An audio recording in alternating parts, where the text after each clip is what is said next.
Hola, bienvenido nuevamente a una clase de química. Hoy vamos a hablar acerca de lo que son las soluciones químicas. Primero que todo, vamos a definir qué es una solución química. Una solución química es una mezcla homogénea de dos o más sustancias en cantidades variables. Las soluciones químicas las podemos encontrar en estado sólido, líquido o gaseoso. Una solución química gaseosa podríamos decir que es el aire. En el aire encontramos moléculas de oxígeno, moléculas de dióxido de carbono, partículas de polvo y otras sustancias en diversas proporciones.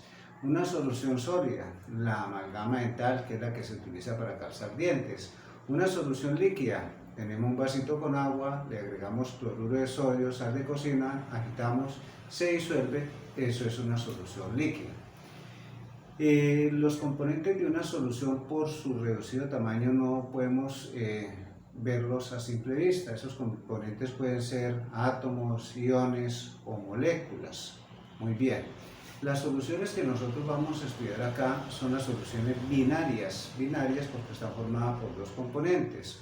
Un componente que se llama el soluto y el otro componente se llama el solvente.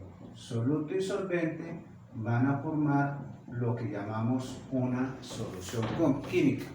El soluto es la sustancia que se disuelve en el solvente.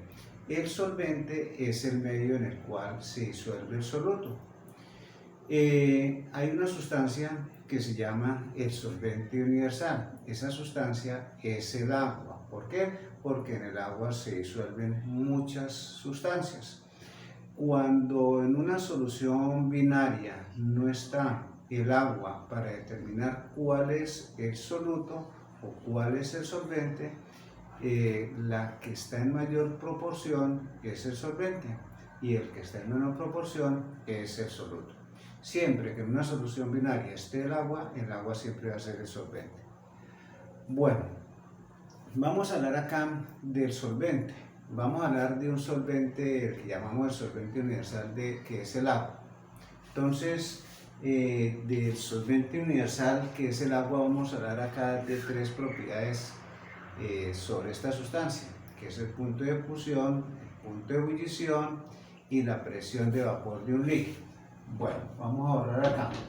Entonces, vamos a empezar acá con lo que es el punto de ebullición. Bueno, antes de hablar del punto de ebullición, recordemos ¿qué es ebullición? Ebullición, recordemos que es el paso del estado líquido al estado gaseoso. Ahora, cuando hablamos de punto de ebullición, es la temperatura a la cual un líquido pasa al estado gaseoso.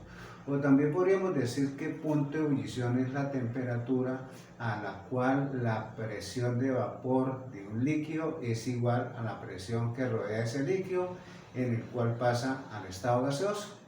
Bueno, son dos formas diferentes de definir qué es el punto de ebullición, pero en realidad tienen el mismo significado. Entonces, vamos a mirar acá en este recipiente tenemos 80 mililitros de agua. Ese recipiente que contiene 80 mililitros de agua, bien sabemos que el punto de ebullición del agua es 100 grados centígrados, ¿cierto? Todos sabemos, punto de ebullición del agua, 100 grados centígrados, ¿cierto? Muy bien. Vamos a suponer que ese recipiente que tiene 80 mililitros, le vamos a agregar 10 gramos de cloruro de sodio o sal de cocina. Ahora viene una pregunta.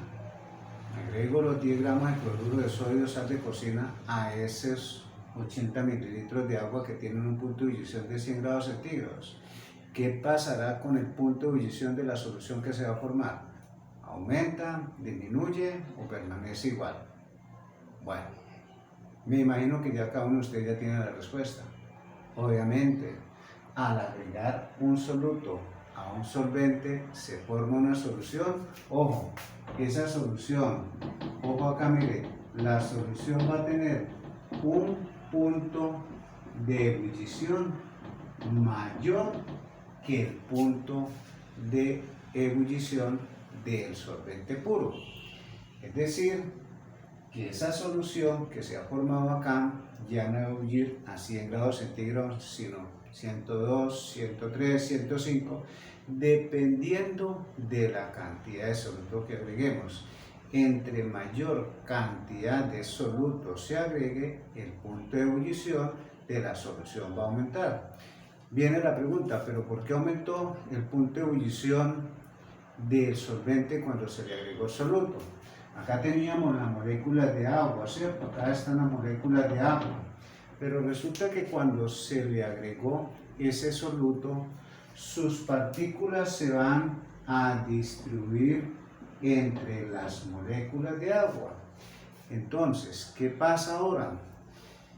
Que para que las moléculas de agua o solvente pasen al estado gaseoso, las partículas de soluto van a establecer como una especie de obstáculo que no permiten que fácilmente pasen del estado líquido al estado gaseoso. Entonces, por eso el punto de ebullición de la solución aumenta, porque las partículas de soluto van a formar como un obstáculo que se atraviesan y no dejan que las moléculas de agua pasen fácilmente del estado líquido al estado gaseoso. Entonces, por eso el punto de ebullición de una solución es mayor que el punto de ebullición del solvente puro. Muy bien, vamos a hablar ahora de la segunda propiedad del agua, que es el punto de solidificación. Entonces, el punto de solidificación, vamos a tomar acá el punto de solidificación. Primero que todo, miremos el concepto que es solidificación. Recordemos que solidificación es el paso del estado líquido al estado sólido, ¿cierto? Eso es solidificación. Ahora, si yo hablo del punto de solidificación, es la temperatura a la cual un líquido pasa al estado sólido. Si nosotros hablamos del agua, que es la sustancia de la cual estamos hablando acá, tenemos acá un recipiente, ¿cierto?, que contiene, digamos, 100 mililitros de agua, ¿cierto? Entonces, el punto de solidificación sabemos que es 0 grados centígrados. El punto de solidificación del agua es 0 grados centígrados, el punto de ebullición del agua es 100 grados centígrados. Resulta que este solvente le vamos a agregar acá, digamos, 10 gramos de cloruro de sodio. Se disuelve, se formó la solución. Viene ahora la pregunta: ¿quién tiene mayor punto de solidificación? ¿La solución formada o el solvente puro? Me imagino que ya tienen la respuesta, ¿cierto? Entonces, ojo acá, el punto de solidificación de la solución es menor que el punto de solidificación del solvente puro. Es decir, que la solución ya no va a solidificar a 0 grados como cuando está el solvente puro, sino que va a solidificar a una temperatura menor, menos 1 grado centígrado, menos 2 grados centígrados, menos 3 grados centígrados, dependiendo de la cantidad de soluto que se agregue. Entre más soluto se agregue, el punto de solidificación sigue disminuyendo, ¿de acuerdo? Muy bien, entonces ahora viene la pregunta: ¿y por qué el punto de solidificación de la solución disminuyó con respecto al solvente? Como ya dijimos, acá están las moléculas de agua, ¿cierto? Acá están las moléculas de agua. Cuando nosotros agregamos ese soluto, sus partículas se distribuyen entre las moléculas de agua. Pero acá vamos primero a recordar unas características del estado sólido, líquido y gaseoso. Recordemos que en el estado gaseoso sus partículas se encuentran muy separadas entre sí y se atraen con unas fuerzas muy débiles. Si nosotros hablamos del estado líquido, sus partículas están más cercanas unas a otras y se atraen con mayor fuerza, ¿cierto? Ahora, si hablamos del estado sólido, en el estado sólido las partículas están más cercanas unas a otras y se atraen con mayor fuerza. Entonces, ¿qué pasa? Que cuando nosotros tenemos acá la solución, hemos agregado un soluto cuyas partículas se distribuyen entre las del solvente. Entonces, ¿qué pasa? Que esas partículas de soluto no permiten que las partículas de solvente se acerquen lo suficiente, y entonces para resolver ese problema hay que disminuir la temperatura. Al disminuir la temperatura, entonces, ojo, logramos que las moléculas de agua puedan acercarse más unas a otras y la solución pasar al estado sólido. Conclusión, entonces, el punto de solidificación de la solución es menor con respecto al punto de solidificación del solvente puro. Bueno, vamos a mirar ahora la tercera propiedad acá para este solvente universal, que es el agua, que es la presión de vapor de un líquido. Ojo, la presión de vapor de un líquido. Bueno, para entender qué es la presión de vapor de un líquido, vamos a hacer acá un ejemplo muy sencillo. Vamos a suponer que yo tengo acá un recipiente que contiene, digamos, 100 mililitros de agua. Ese recipiente con los 100 mililitros de agua se encuentra en un lugar donde la temperatura es de 50 grados centígrados.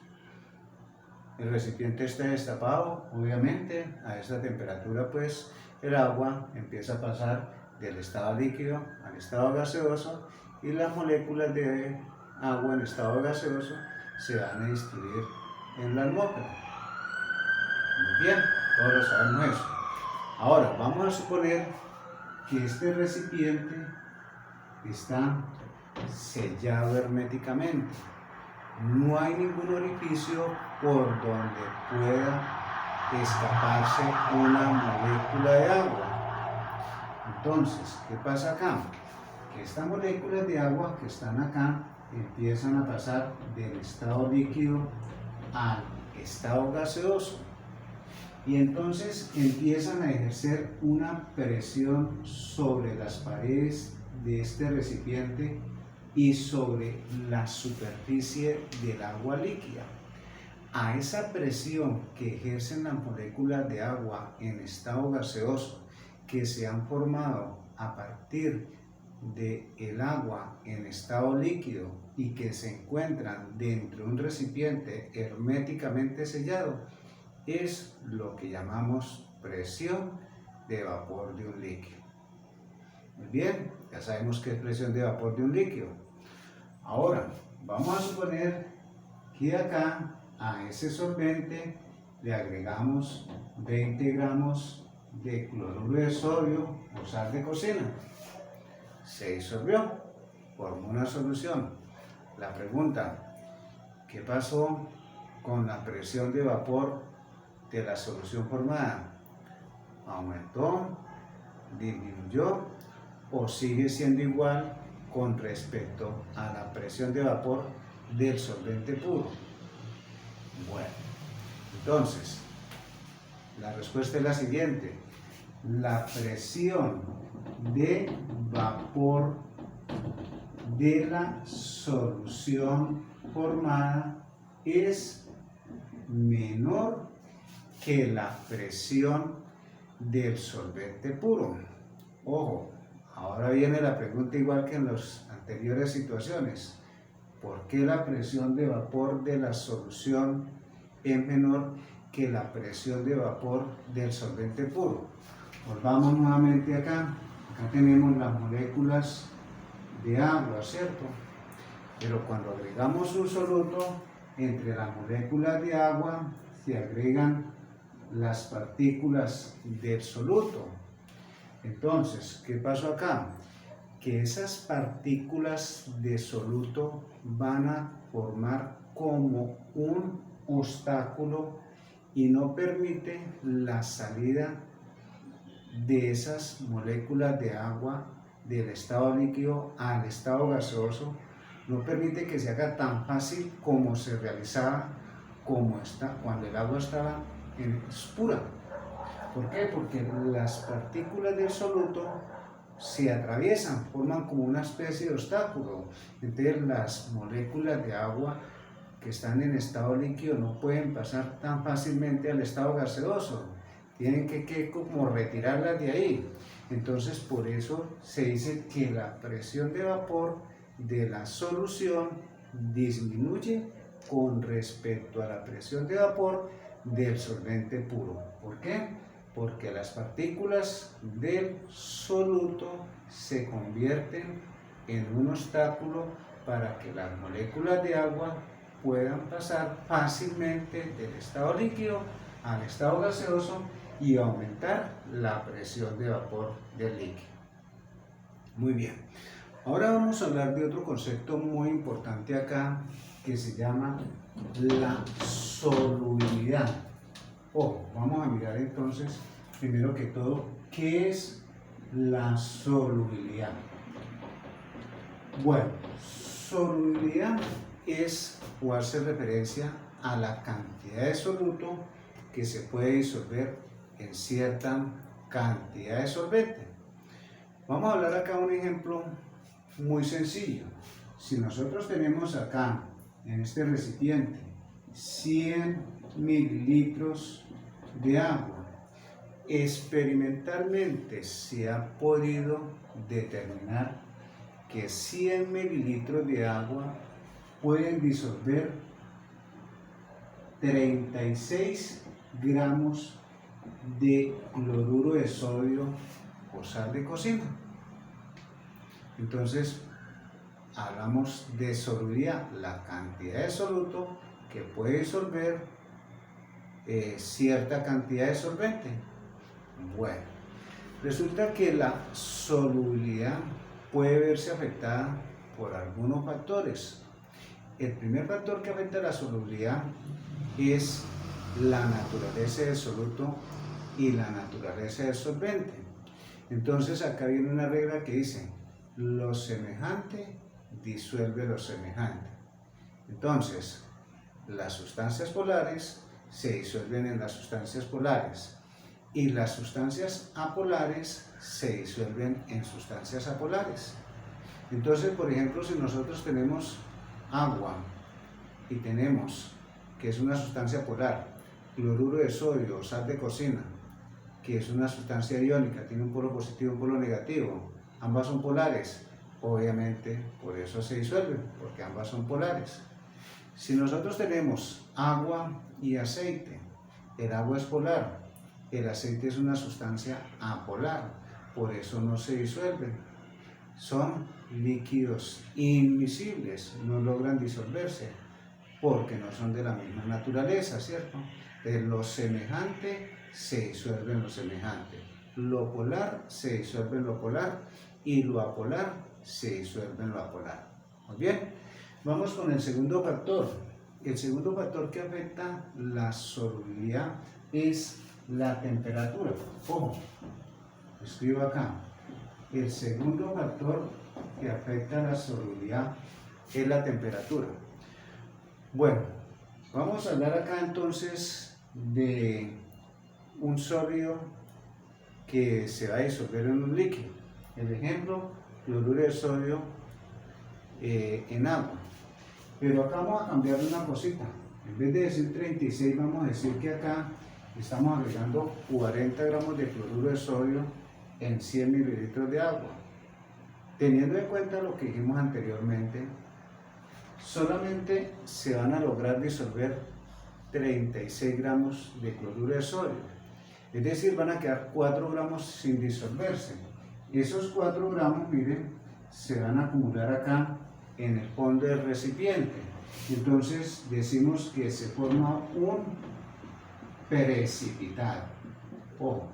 Entonces, ¿qué es un precipitado? Un precipitado es un sólido que se encuentra dentro de una solución y que no logra disolverse dentro de la solución. Eso es un precipitado. Bien, entonces ya hemos visto acá, ojo, ¿qué pasó con esa solución que tiene un exceso de soluto que no logra disolverse? Pero ahora vamos a pensar, si yo esta solución con ese precipitado la llevo allá a la estufa y la enciendo, obviamente la respuesta que dirán ustedes, se disuelven los 4 gramos de soluto. Eso es muy cierto. Entonces, ¿qué podemos decir? Que al aumentar la temperatura, ojo, aumenta la solubilidad. Ojo, cuando adicionamos un soluto sólido a un solvente líquido, al aumentar la temperatura, aumenta la solubilidad. Entre mayor temperatura, mayor cantidad de soluto puede disolverse en esa cantidad de solvente. Bueno, ahora vamos a mirar qué puede suceder con la solubilidad de un gas cuando está dentro de un líquido. Entonces, vamos a mirar un ejemplo muy exacto acá. Vamos a pensar en una Coca-Cola. Bien sabemos que la Coca-Cola es una bebida que contiene un gas disuelto en él, que es el dióxido de carbono, ¿cierto? Entonces, si yo destapo una Coca-Cola y de pronto la agrego acá en este recipiente, voy a tener Coca-Cola, ¿cierto? La dejo en ese recipiente. Y destapo otra Coca-Cola acá y la agrego en este otro recipiente, también coloco Coca-Cola, pero resulta que este lo voy a agregar acá en la estufa. Le agrego calor. Al agregarle calor, obviamente, ojo, el gas va a salir más rápidamente de acá, mientras que acá el gas va a salir, pero más lentamente. Entonces, ¿qué podemos decir? Conclusión, que al aumentar la temperatura, ojo, de un gas que está disuelto en un solvente líquido, la solubilidad disminuye. Ojo, el gas tiende a salir más fácilmente. Al aumentar la temperatura, el gas fácilmente. Repito la conclusión, ojo, al aumentar la temperatura de un soluto que está disuelto, un soluto gaseoso que está en un solvente líquido, la solubilidad va a disminuir y por eso el gas va a salir más rápidamente de acá, que de pronto está a temperatura ambiente. Muy bien, ya digamos 2 factores que afectan la solubilidad. El tercer factor que afecta la solubilidad es la presión. Ojo, pero la presión sobre todo va a afectar aquellas soluciones que están formadas por un soluto gaseoso y un solvente líquido. Entonces acá volvemos nuevamente al ejemplo de la gaseosa, de la Coca-Cola, ¿cierto? Cuando nosotros compramos una Coca-Cola en botella y la destapamos, inmediatamente oímos ese sonido de que cómo ese gas está saliendo, ¿cierto? Entonces, cuando yo destapo la Coca-Cola, la presión dentro de la solución está disminuyendo y el gas sale. Conclusión, al disminuir la presión o la solubilidad va a disminuir y el gas va a salir del líquido en el cual se encuentra. Bueno, muy bien. Entonces ya vimos acá los principales factores que afectan la solubilidad de las soluciones. Ahora vamos a hablar de otro concepto muy importante acá, que es la concentración de una solución. Ojo, vamos a hablar acá de la concentración de una solución. Cuando nosotros hablamos de la concentración de una solución, es la relación entre la cantidad de soluto con respecto a la cantidad de solvente. Entonces, cuando yo decía que 36 gramos de cloruro de sodio se pueden disolver en 100 mililitros de agua, yo estoy expresando la concentración de esa solución formada, ¿cierto? Entonces, la concentración de una solución se puede expresar en forma cuantitativa y en forma cualitativa. Entonces, vamos primero a mirar en forma cualitativa. Ojo, en forma cualitativa. Vamos a hablar acá en forma cualitativa. Entonces, en forma cualitativa vamos a hablar acá de soluciones sobresaturadas, vamos a hablar de soluciones saturadas, vamos a hablar de soluciones insaturadas y vamos a hablar de soluciones diluidas. Bueno, muy fácil acá diferenciar estos tipos de soluciones. Bueno, vamos nuevamente al ejemplo del recipiente que contiene 100 mililitros de agua y le agregamos 36 gramos de cloruro de sodio o sal de cocina. Dijimos que experimentalmente se ha podido comprobar que 100 mililitros de agua pueden disolver exactamente esa cantidad máxima de soluto. Entonces, cuando eso ocurre, cuando la cantidad de soluto es la cantidad máxima que puede disolver esa cantidad de solvente, decimos que tenemos una solución saturada. Una solución saturada es aquella que contiene la cantidad exacta o cantidad máxima de soluto que puede disolver esa cantidad de solvente. Ahora, si yo tengo acá en el recipiente los 100 mililitros de agua y le vamos a agregar entonces 40 gramos de cloruro de sodio sal de cocina, ya dijimos que entonces acá se van a formar un precipitado, 4 gramos de precipitado, 4 gramos de soluto o de cloruro de sodio que no se van a disolver. Entonces decimos que acá tenemos una solución sobresaturada. Solución sobresaturada es aquella que contiene una mayor cantidad de soluto que el que puede disolver el solvente. Ahora, vamos a hablar del tercer caso, soluciones insaturadas. Entonces nuevamente volvamos acá. Tengo los 100 mililitros de agua y le agrego acá 30 gramos de cloruro de sodio o sal de cocina. Entonces, en este caso tenemos una solución insaturada.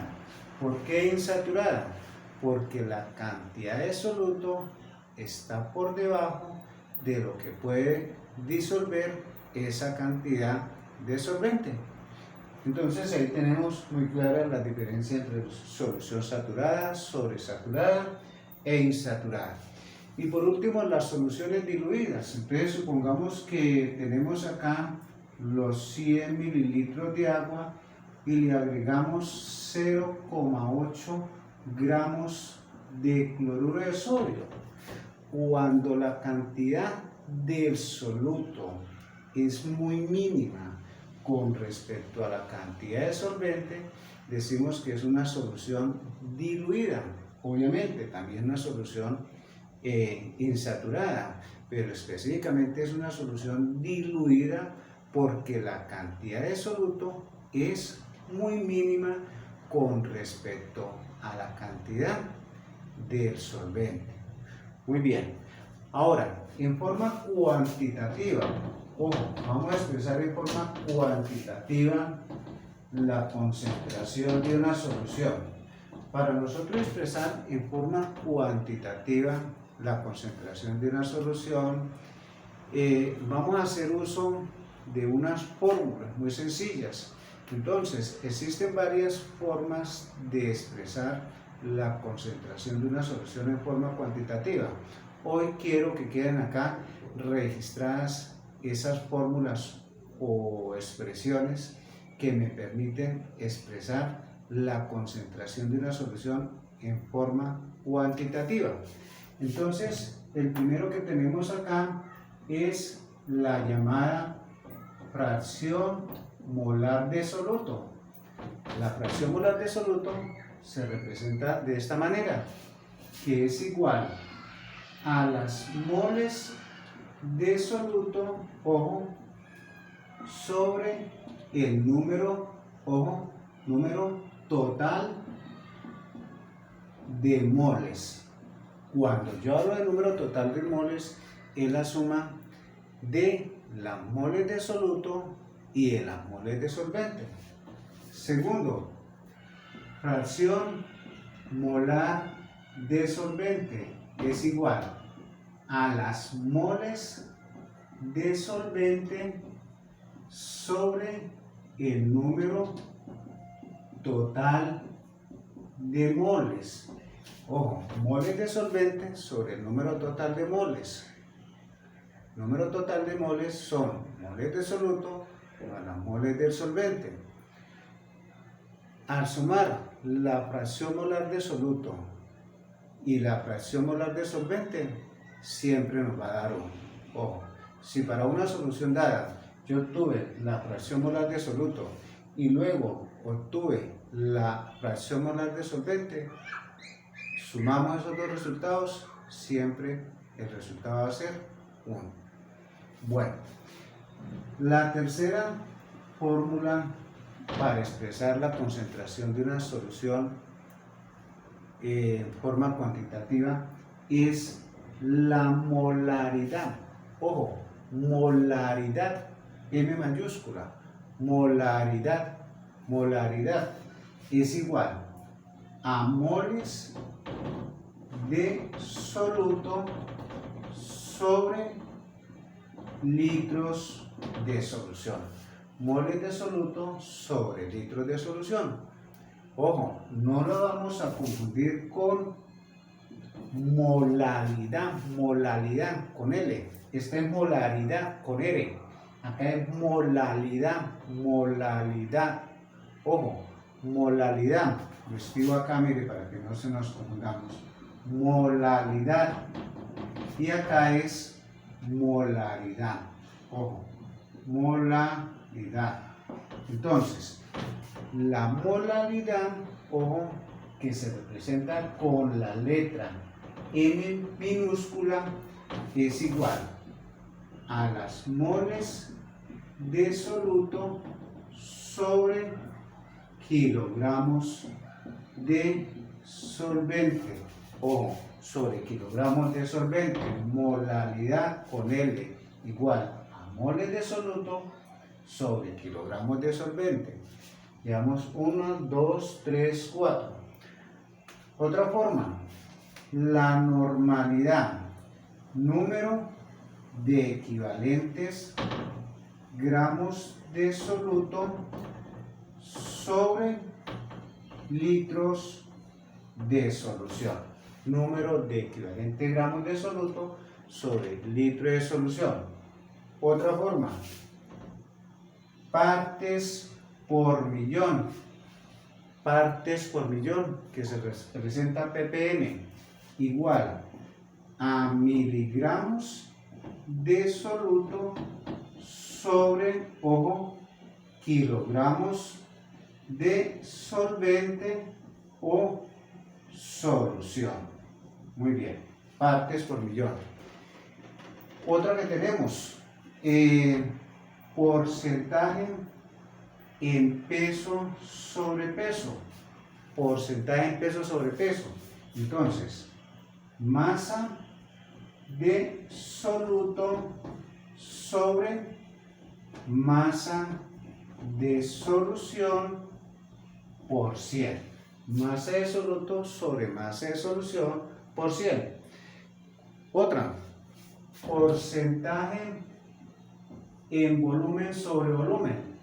Ojo, entonces, volumen de soluto sobre volumen de la solución por 100. Entonces, llevamos 1, 2, 3, 4, 5, 6, 7 y 8. Falta una más, que es muy importante también. Vamos a ahorrar por acá un poquito esta, que ya hablamos de fracción molar de soluto, y la vamos a escribir acá, que es el porcentaje en peso sobre volumen. Porcentaje en peso sobre volumen, entonces sería gramos de soluto sobre mililitros de solución por 100. Bueno, entonces tenemos, miren, tenemos 9 expresiones para expresar la concentración de una solución en forma cuantitativa. Entonces, en el siguiente video vamos a hacer unos ejercicios donde vamos a utilizar estas expresiones, donde por ejemplo acá para molaridad, si me dan el soluto, la mole de soluto, y si me dan litro de solución, yo puedo hablar ya la molaridad.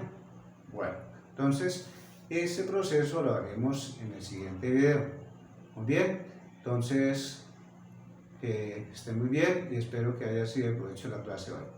Adiós para todos.